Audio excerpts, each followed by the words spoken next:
Eng ko'p beriladigan savollar Onyx mashinasi qanaqa? Men Onyx mashina olmoqchi edim. Avtosalon tomonidan o'zini pulini bo'lib to'lab berishga ochilgan ekan. Shunga nima deysiz deb mendan juda ham ko'pchilik so'rashadi. O'zim haydaydigan Onyx mashinasi 35 ming probeg bo'ldi. Hozir men sizlarga ochuchasiga aytmoqchiman. Onyx olishga arziydimi, yo'qmi? Uni pluslari, minuslari, propanda qanaqa yuradi, necha kilometr yuradi, hammasini hozir sizlar bilan bo'lishmoqchiman. Birinchi plus tomonlardan boshlaymiz. Menga eng yoqqan tomoni beskulchovoy do'stub. Ya'ni mashinani puliti yoningizda tursa bo'ldi. Bundan ochib yopish shart emas. Mana shu knopkani o'zidan ochasiz, tushganingizda shu knopkani bitta bossangiz, mashinangiz quplanadi. Quplaydiganini bosib turadigan bo'lsangiz, mashinaning oynalari avtomatik ko'tariladi. Ko'rasizlar, hech qanaqa mejigar shart emas. Xo'p, mana mashinaga ham chiqib oldik. Mashina stop startda zavat bo'ladi. Bu ham bitta qulaylik. Mashinani mana zavat qilib oldik. Mashinani zavat qilishinglar bilan birinchi o'rinda sizlarni agar baloninglar pisib qolgan bo'lsa yoki havosi kam bo'ladigan bo'lsa, sirasi ogohlantiradi. Mana baloningda davleniya mana bunaqa turibdi deb haydashingizdan oldin ogohlantiradi. Bu bir tomondan yaxshi, xayol bilan o'tirib, baloningiz bo'sh bo'lsa haydab ketmaysiz-da. Mashinasida ko'p radarga tushadiganlar. Bu funksiya sizlarga rosa kerakli funksiya. Qaranglar, mashinaga chiqqaningizda limit knopkasini bosasizlar, tabloda paydo bo'ladi, qaranglar. Mana bu joystick orqali o'zingizga kerakli skoroustni belgilab olasizlar. Misol uchun shahar ichidasizlar 60 ni belgilab olasizlar. Bo'ldi, mana 60 ni belgilab oldim. Bo'ldi, mashina 60 dan u yog'iga o'tmaydi. Mana ko'rishingiz mumkin, gazni qanaqa bossanglar ham 60 dan u yog'iga o'tib ketmaydi. Agar dalshi bosmoqchi bo'lsangiz, misol uchun top holiga chiqadigan bo'lsangiz, yana bosasiz limitni. Necha tezlik kerak bo'ladigan bo'lsa, o'shani qo'yib olasiz. Xohlasangiz 100, xohlasangiz 80. Xullas, bu radarga tushmasligingiz uchun sababchi bo'ladigan yana bitta o'zini kerakli funksiyasi. Bu knopkasi bilasizlar, cruise control. Mashinani misol uchun 70 ta ketyapsizlarmi, bitta knopkani bosib qo'yasizlar, mashinani o'zi 70 ketadi. Gazdan oyog'inglarni olib, bemalol ketsanglar bo'ladi.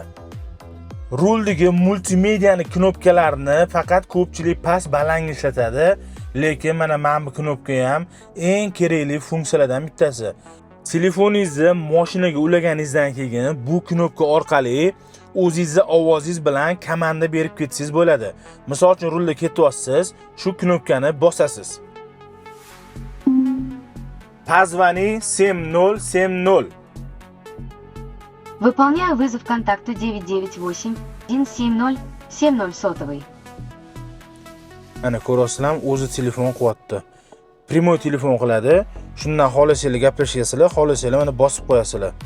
Ko'rasizlarmi? Bu ham juda ham kerakli funksiya, lekin ko'pchilik bundan foydalanmaydi. Mashinani klimat kontroli. Yozgi kunida konditsionerda qanaqa sovutadi? Men lekin yozi chillasida ham, qoq abetda ham qora mashinada konditsioner yoqib yurdim. Konditsioneriga vashi gap bo'lishi mumkin emas. Umuman parod qilmadi ko'stimasan hozircha. O'rtacha havo bo'lganida ikkinchi оборот yetadi. Chillada, yozgi kunida, issiqda 3-оборотda o'zida ham bemalol siz muzdekkina yurishingizga yetadi. Menga yoqqan tomoni qaranglar, konditsioner yoqib paytda telefonga zaryad beradigan besprovodnoy zaryadka joyi muzdekkina bo'lib turadi. Telefoningizni zaryadka qilganingizda ham bilasiz, besprovodnoy telefon qizib ketadi-yu, bunda muzdekkina bo'lib turadi. Menimcha shuni o'ylab ham chiqargan bo'lsa kerak. Keyingi qulayliklardan bittasi bu sidina abagrev, ya'ni sidinani qizdiradigan. 4 ta sidinaniki alohida, 2 ta oldiniki alohida. Orqa tomondan ham ko'rishingiz mumkin. Mana barra orqasida sidinani qizdiradigan ham alohida joylashgan. Bu yerda o'tiradigan odam o'zi yoqib ketadi, xohlasa bu yoq tomondagi odam o'chirib qo'yadi. Mashinaning menyusida juda ko'p ma'lumotlarga ega bo'lishingiz mumkin. Misol uchun mana hozir balondagi davleniyani ko'rsatib turibdi. Keyin mana moy 58%. Yangi moy alishtirganingizda mana shu 100% bo'ladi. Keyin sekin-sekin uje kamayib boradi. 25% bo'lganda mashinani albatta moyini alishtirishingiz kerak. Mana hozir 58% turibdi. Gideti bu 30-35% bo'lganda men mashinani moyini alishtirib yuboraman. Undan keyin mana hozir bu yerda suvni temperaturasini ko'rsatib turibdi. 87-88 bo'lib turadi. Bu o'rtacha normalniy. Hop menyuga dalish ketasiz. Bu yerda qancha ekonomika bo'lyapti, qanaqa yuribsan, o'shani ko'rsatadi. Tak, bu yerda расход топлива. Hop, sredniy 12 litr ko'rsatyapti. Kondisionerlarni yoqib yurganingizda, mashinani probeglari, skoroslari, xullas buni o'zidan ancha-muncha ma'lumotlarni bilib tursangiz bo'ladi. Mashinaga ko'rishingiz mumkin 90 litrli propan uстановка qilingan. Undan tashqari mana joy ham qo'ygan. Bemalol so'mka-po'mkalarni ortib yursanglar bo'ladi. O'zi 12si расходi qanaqa? Men ochuvchasiga aytaman. Agar benzinda yuradigan bo'lsangiz, o'rtacha 9 litrcha benzin yoqasiz. Kondisioner bilan yozgi kunida yuradigan bo'lsangiz, o'rtacha 10-11 litr benzin ketadi. Propanda qancha yurasiz? Propanda menda 90 litrli balonimga 85 litr propan quyganimda o'rtacha 650-700 kilometr yuraman. Bu degani 12-13 litr 100 kilometr uchun propan bo'ladi. Men misol uchun hisoblashni eng oson yo'lini aytaman. Hop, 200 ming so'mlik propan quysam 200 kilometr yuraman. 300 ming so'mlik propan quysam o'rtacha 300 kilometr yuraman. Bu degani propanni hisoblaganingizda o'rtacha 1 kilometr uchun 1000 so'm pulingiz ketadi. Benzinda yuradigan bo'lsanglar, o'rtacha 1 kilometr uchun 1700 so'm, 1800 so'm pulingiz ketadi. Lekin menga eng yoqqan tomonlardan bittasi razgoni zo'r. Shustri, chaqqon, yaxshi mashina. Misol uchun o'rta polosada ketyapsiz, qanaqadir mashina to'xtab qoldimi, chapga olib bitta gazni bosadigan bo'lsangiz, tez yurib ketadi. Orqangizga mashinaga pamix bermaysiz. O'sha tomonlari yaxshi.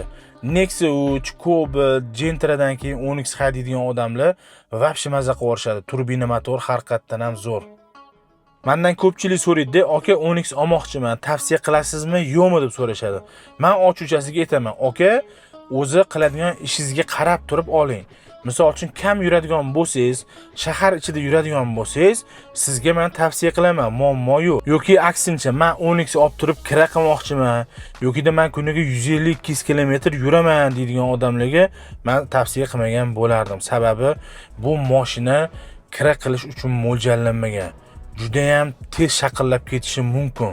Kira qiladiganlar bir kunda 250-300 kilometrgacha yurishadi. Zapchasti ketib qoladigan bo'lsa ham, zapchasti arzon turmaydi, o'shani ham hisoblaysizlar. Va eng asosiysi, buni moyini har 5000 kilometrda alishtirib turishingiz kerak. Qimmat moy quyiladi, gideta bir 600 ming, 700 mingcha pulingiz ketadi va har 5000 da alishtirib turishingiz kerak. O'zi 7000cha yursangiz bo'ladi deydi, lekin boy ko'rsatgandagi protsentlarim tushib ketaveradi. Qancha tez tushib ketadigan bo'lsa, shuncha tez alishtirishingiz kerak. 5000 kilometrda moyni alishtirib turasiz. Xo'p, buni korobkasidagi moyni alishtiradigan bo'lsangiz, gideta 40 ming, 50 mingda alishtirib turasiz deyishdi. Uni narxi 1 million 200, 1,5 millioncha pulingiz ketar ekan. Korobkani moyni alishtirib turishingiz uchun. 12si menga yoqmagan tomonlarini aytaman. Qaranglar, birinchi o'rinda sideniyasi juda ham qizdirib yoradi koja bo'lganligi uchun. Agar abduf qo'shganida vobshe zo'r bo'lardi. Afsuski bunda abduf yo'q. Ikkinchidan, obshivkalariga juda ham arzon material ishlatilganga o'xshaydi. Nomiga tegib ketsa ham juda ham tez qirilib ketadi. Shunisi ham katta minus. Uchinchi eng katta minusi, juda ham ko'pchilik jalba qiladigan tomoni, men o'zim ham boshda rosa qiynaldim. Mashina juda ham jo'ski. Arzimagan chuqurlarga tushsangiz ham, xuddi hadovoy ishlamayotgan mashinani haydab ketayotganga o'xshaysiz. Men bundan oldin Cobalt haydaganman. Cobalt ancha yumshoq edi. 60 da 50 da ketayotganingizda qanaqadir chuqurga tushsangiz, shu joningiz achib ketadi. Mashinadan chiqayotgan ovozni eshitib bor-ku, keyin sekin-sekin o'rganib ketasiz. Prosta yumshoq mashinadan Onyx ga o'tirganingizda juda ham qiynalasiz. Eng katta minusi mana shu. Agar bu videoni Onyx haydaydigan okalar ko'rishayotgan bo'lsa, sizga yoqqan plus va minus tomonlarini yozib keting. Onyx olmoqchi bo'lgan odamga bu foydali bo'ladi. Xullas, mashinani kamroq haydayman, uydan ishga, u yoqqa bu yoqqa borib kelaman. Siz men sizga Onyx maslahat beraman, lekin kira qilishga, ko'p haydashga, o'nqir-cho'nqirli joylarda yashaydigan bo'lsangiz, men to'g'risi maslahat bermagan bo'lardim. Bu videoni Onyx olmoqchi bo'lgan tanishinglarga jo'natib qo'yinglar. Qisman bo'lsa ham qanaqadir ma'lumot olishgan bo'lsa, men xursand bo'laman. Obuna bo'lib, kuzatishni davom eting. Bundan ham yaxshi videolar hali oldinda. Salomat bo'linglar.